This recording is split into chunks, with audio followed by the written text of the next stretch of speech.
வித்யாதானம் அப்படின்ற ஒரு நிலைக்கு அன்னதானத்துக்கு கூட வித்யாதானம் வைக்கிறது குழந்தைகளுக்கு ஒரு படிப்பு சொல்லி தரதுக்காக ஒரு ஏற்பாடுலாம் இருந்தது. அது கூட வளர்ச்சி அடைந்து அதாவது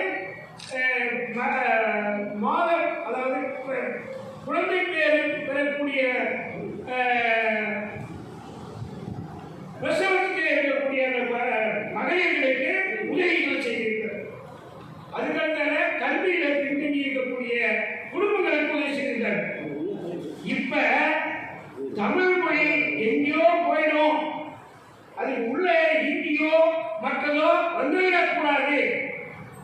கன்னடமும் கலிங்கனும் தமிழ் மலையாளமும் கூடிய தமிழ் அன்னை தாய் தமிழை யாரோ ஒருவர் நாம தமிழ் கன்னடம் சொன்னதுக்கே போராட்டம் பண்ணி கன்னடத்தை ஏன் அப்படி கொஞ்சம் தமிழுக்கு கீழே வைக்கிறீங்கன்னு சொல்லி போராட்டம் பண்ணக்கூடிய ஒரு சூழல்.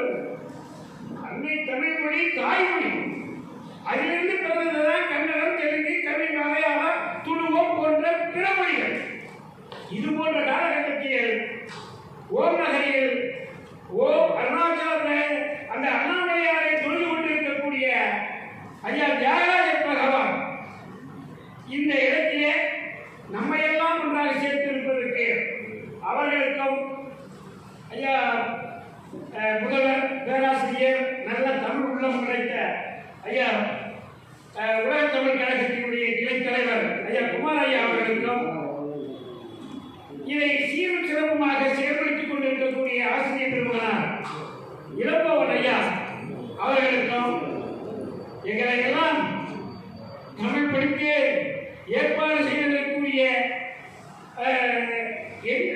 வான்கலந்த வானலாக உயர்ந்து இருக்கக்கூடிய உலக பொதுமறையை நாளும் தன் மனதிலே ஏற்றிருக்கக்கூடிய குப்பன் ஐயா அவர்களுக்கும் உயர்வகை புலவர் ஐயா அவர்களுக்கும் அம்மா பச்சையம்மா அவரு சொல்லவே தேவையில்லை. அவர்களுக்கும் ஐயா சபை ஐயா அண்ணல் இவர்களெல்லாம் வையவங்க எல்லாம் நாளும் இன்னைசியால் தமிழ் வளர்த்துக் கொண்டிருக்கக்கூடிய நல்ல உள்ளங்களுக்கும் என்னை இறைவன் படைத்தனன் தன்னை நன்றாக தமிழ் செய்யுமாறே என்று தமிழர்களையும் பெற்ற தாய் தந்தையையும் வணங்கி மனமொழி சிறந்தாக்கி பணிவதனை செலுத்துகிறேன் கேட்கிறேன்.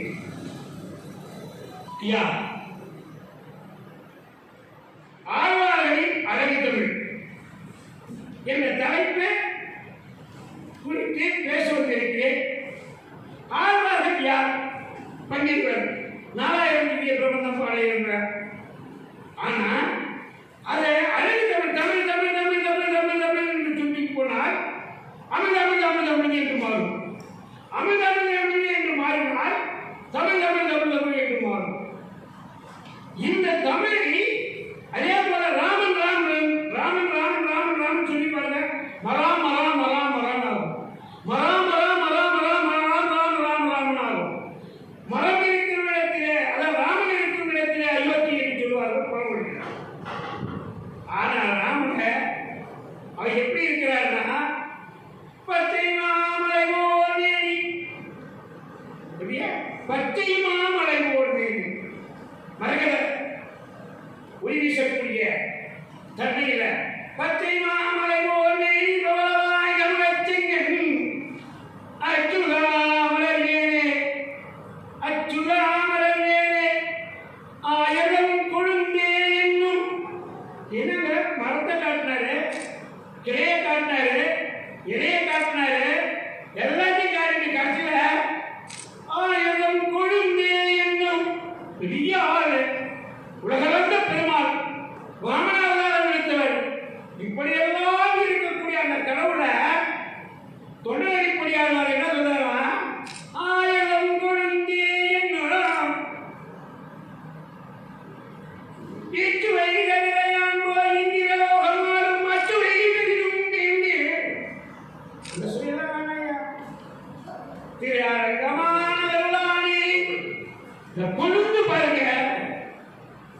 அது வேப்பு இலையா இருந்தாலும் அந்த கொழுந்த சாப்பிட்டுனா நல்லதுனாலும் 48 நாள் வேப்பு இலை கொழுந்து சாப்பிட்டவர். என்ன பாம்பு கடித்தாலும் நன்றாக கொட்டினாலும் தேவை கொட்டினாலும்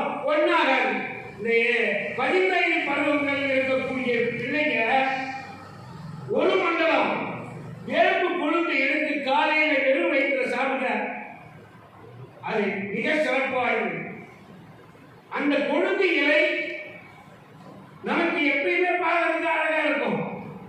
சின்ன குழந்தைங்க குழந்தையும் நீயும் குழந்தால் ஒன்று. குழந்தைய பார்க்கும்போது எல்லாருக்கும் போக வெறுப்பு வெறுப்பு, வேண்டியவன் வேண்டாதவன், பகை, நட்பு எதுவுமே பார்க்க மாட்டாங்க.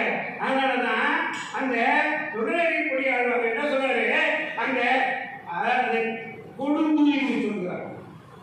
மரகதமாக இருக்கக்கூடிய ஒளி வீசக்கூடிய அந்த எம்பெருமான், மலை போல இருக்கக்கூடிய அந்த எம்பெருமான், ஏனென்றால் தலைவர் கம்மன் எழுவார், உலகம் யாவையும் தாமுல ஆக்கணும் நிலைநிறுத்தும் நீங்களும் நீங்களா அடையா விளையாட்டுடையார் தலைவர் பாவரு அண்ணவருக்கு சரண் நாங்களே நாங்கள் வணங்குறோம். ஏன்னா 5 தொழிலையும் செய்யக்கூடிய ஆட்கள் அழித்தல் அல்ல. போன்ற 5 தொழில்களையும் யார் ஒருவன் செய்கிறானோ அந்த தலைவன் அப்படிப்பட்டவன் மரகத மேனியாக காட்சியளிக்கக்கூடிய பச்சைமா மலைவோர் மேனியாக இருக்கக்கூடிய அந்த திருவுருவ சுரூபம். நன்னூல் ஆசிரியர் கூறுவார், ஆசிரியர் என்பவர் யார் அப்படின்னு, மலை நிகர் அமைவன் நூலுரை ஆசிரியர் என்று சொல்வார். ஐயா சபரி ஐயாவோ அண்ணெல்லாம் அவங்களுக்கு எல்லாம் தெரியாத விஷயங்கள் தெரியாது. இருந்தாலும் அந்த இடத்திலே அந்த மலை போல இருக்கக்கூடிய அந்த மலை உள்ளத்தை அண்ணாமலையார் அதான் அடிக்கடி சொல்லுவேன், யார் தப்பு பண்ணாலும் பண்ணுங்க, போலீஸ் பார்க்க மாட்டான், ஜட்ஜி கேட்க மாட்டான், யாருமே சொல்ல மாட்டான். ஆனா அண்ணாமலையார் மேலே பார்த்துக் கொண்டிருக்கிறார். அந்த அண்ணாமலையார் உங்களை ஏதாவது ஒரு ரூபத்திலே தடுத்து விடுவார். அதனால தவறு செய்யாதீர்கள். தன்னஞ்சை உயர்த்த தன்னஞ்சை தன்னை சுடும். அதனால ஐயோ யாரும் பார்க்கல அப்படின்னு நினைக்காதீர்கள். உங்களை ஒருவன் அண்ணாமலையார் மிக உயரமான ஒரு இடத்திலே பார்த்துக் கொண்டிருக்கிறார். ஆகவே அந்த நிலையிலே நீங்கள் இருக்கிறது. பச்சை மா மலைவோர் தேடி ஏன் எப்படி இருக்கா மலை போல இருக்குது. இங்க கொழுந்து சொல்ற அந்த கொழுந்து நிச்சுவை பெரிதும் அரக்குமான அந்த அரங்குக்குள்ளே வரக்கூடிய சொல்லக்கூடிய ஒரு நிலையில பார்க்கிறோம். அப்படிப்பட்ட பெருமான் ஆழ்வார்களிலே முதல் 3 ஆழ்வார்கள் என்று சொல்லக்கூடியவர்கள் பொய்கை ஆழ்வார், பூதத்தாழ்வார், பேயாழ்வார். இவரெல்லாம் ஏற்கனவே 8, 6ஆம் நூற்றாண்டு அளவிலேயே இவர்களெல்லாம் காலகட்டத்தில் இருந்தவர்கள். இந்த பொய்கை ஆழ்வார் காஞ்சிபுரத்திலே பிறந்தவர்கள். வரராஜ பெருமானை வணங்கி இருந்தவர். தமிழ் மொழி எட்டு பிறந்தவர் எட்டு உணர முடியாத இயல்பினலாம் இருந்தார். அதனால பொய்யிலே வந்தவர் இனிமை தமிழ் மொழி எவது எனக்கு இன்னும் தரும்படி வாய்த்ததல் அமுது கஞ்சி பிடித்த சாறு செந்தமிழ், கொடுந்தமிழ், இந்தமிழ் என்றெல்லாம் சொல்லக்கூடிய தமிழ் ஆழ்வார்களுக்கு மனதிலே அழகு தமிழாக தெரிகிறது. அந்த அழகு தமிழ் எப்படி இருக்கிறதா, வையம் தகரியா வார்கடலே நெய்யாக வையம் தெரிந்து ஓடம் பெய்து உகனமோ நான்முகனும் கிடக்கும். நான்முகனும் கரியமால் உண்டி என்றோர் கரியமாலா ஆக கடைசி சிறுகை மோதிரம் தொண்டதம் பெண்ணை சொல்லும் பையன் நகரியா வாய்களே நெய்யாக இன்னொரு சிந்தை இனிதியா நன்னுறு ஞான மணிவிளக்கு ஏற்றி நாராயணன் என சொல்மாலை ஏற்றி அப்படின்னு சொல்லி அடுத்த வரக்கூடிய பூதத்தாழ்வார் திருநெறியும் திரு கண்டே அதுக்கடுத்த வரக்கூடிய பேயாழ்வார் சொல்றாரு. இந்த பூதத்தாழ்வார் திருமலையிலே பிறந்தவர், பொய்கை ஆழ்வார் மயிலாப்பூரிலே பிறந்தவர். ஆக திருக்கண்டேன் பொன்மேனி கண்டேன் எப்படி திருக்கண்டேன் பொன்மேனி கண்டேன் எல்லாம் பாடிங்க. கடைசியில் ஞாபகம் வைத்து எனக்கு குறித்த நேரத்தில் பேசுறேன். ஏன்னா 11 பேர் பேசுறாங்க.